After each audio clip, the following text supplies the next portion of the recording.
G'day, it's Robbie again. Well, it's warming up in Adelaide, but you can't keep a good man down, and I'm heading off in a few minutes in the trusty old, or should I say, rusty old ute, and I'm going over to check out an old repulse start electric motor from a turn of the century. It's last century. Yeah, so we'll see if it follows me home. If it does, well, the next part of this clip, you'll see it on the bench. It only wants $10 for it, which is cheap.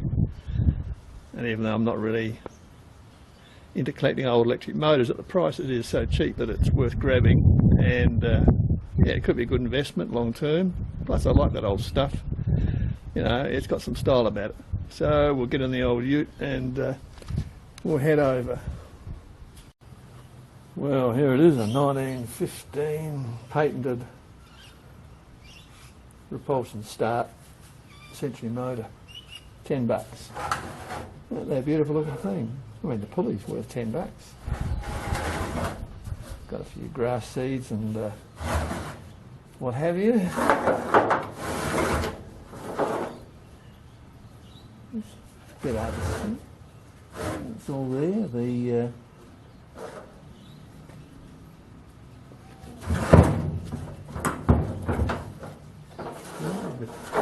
terminal block looks like it's still there. So until we get this in the light, yeah, looks like I've done all right. Here's something for you as well. You can tell the hot weather's come to Adelaide because here's a blue-tongued lizard that's living in the shed at the moment. He's just come out from under the door to sun himself. You get these in Adelaide, they're harmless. They give you a bit of a fright at times when they shoot across the floor when you're not sort of looking out for them. But when I was a kid, we used to have these as pets. These and shingleback lizards, sleepy lizards. There he goes. He spotted me. Time to go back inside.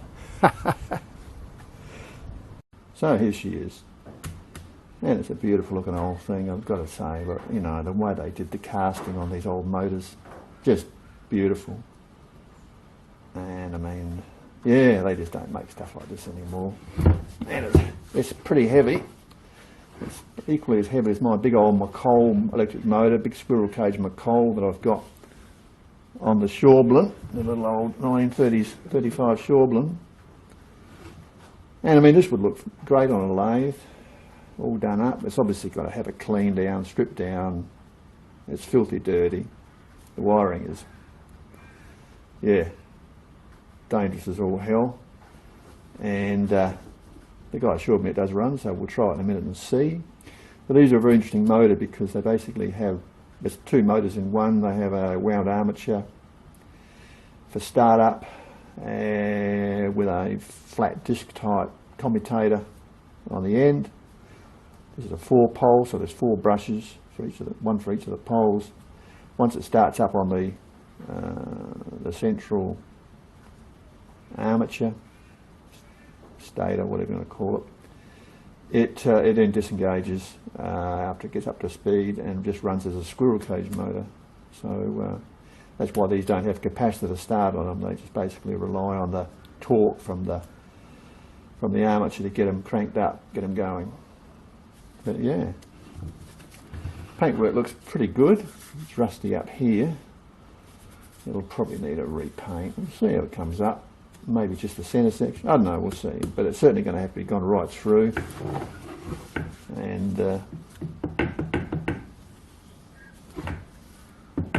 that's probably normal, I would think. But there's no vertical movement. You can hear the stator. You can hear the commutator disc rubbing on the brushes. Some of these have a motor direction arrow on them somewhere, but this one doesn't look to have it on there. And reading the, oops, turn it around to read the plate. I'll take a photo of the plate and you can see what's on there, but I'll read it out. It's basically Eclipse Century motor. repulsion, start, induction, single phase,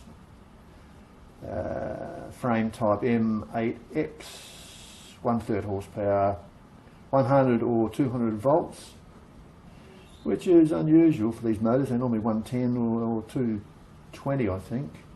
I've never seen a 100 one before, or a 200.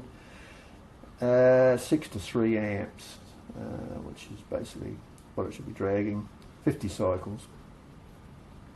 Patented 1914, so she's old, real old. Probably 90 years old, I suppose. But yeah, classic piece.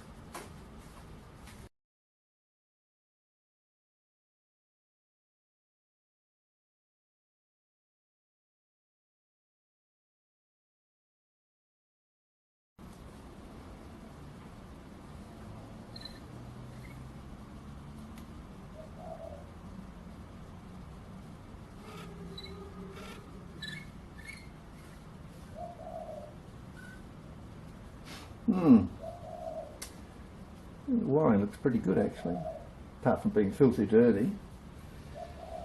Yeah, it wants a good clean down this thing. Alright, we'll fire this up. Now I've got this on an RCD circuit, so any earth leakage problems that will just shut down, and we check the amperage that it's drawing, because I was a bit worried, only being a 200 volt motor running off 240, I didn't want the amps to be too high on, otherwise it could cause problems.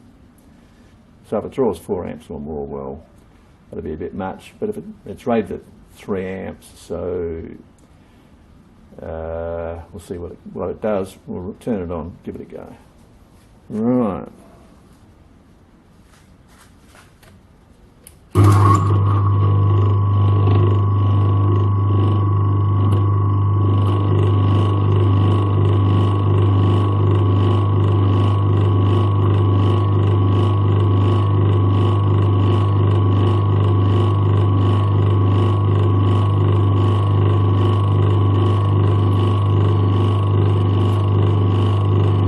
.27 amps, so that's pretty good. That's just very slightly higher than it's rated, so that's perfectly okay.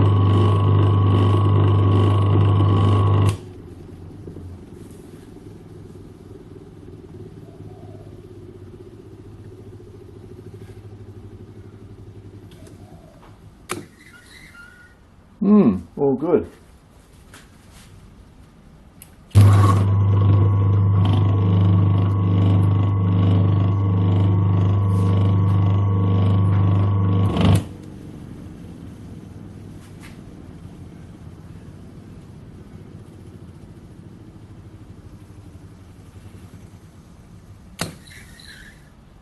Yeah, well, that seems okay. Yeah, well, the wiring's certainly second hand, but at least we've got all the bits, so it'll definitely have to be fixed up.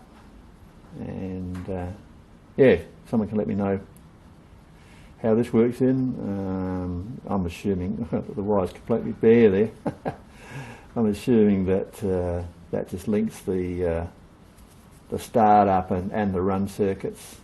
I'm not sure, so yeah, any advice on that would be much appreciated. So there you have it. Beautiful looking old thing. Not something I really was looking to buy, but you can't pass up on stuff like this. And yeah, they just don't make stuff like this anymore. Whether I ever put it on the Shorblen is another matter. I doubt it, because the McColl is good and gutsy, and I think this weighs about the same as the McColl carrying it. They're both big heavy motors, but yeah, all right. Well, it's getting damn hot down in the shed. We're having 41 today, 41 tomorrow, 39 the next couple of days. It's going to be hot, hot, hot, so it's going to be good beer drinking weather. All right, that's it from me. See you next time. Cheers.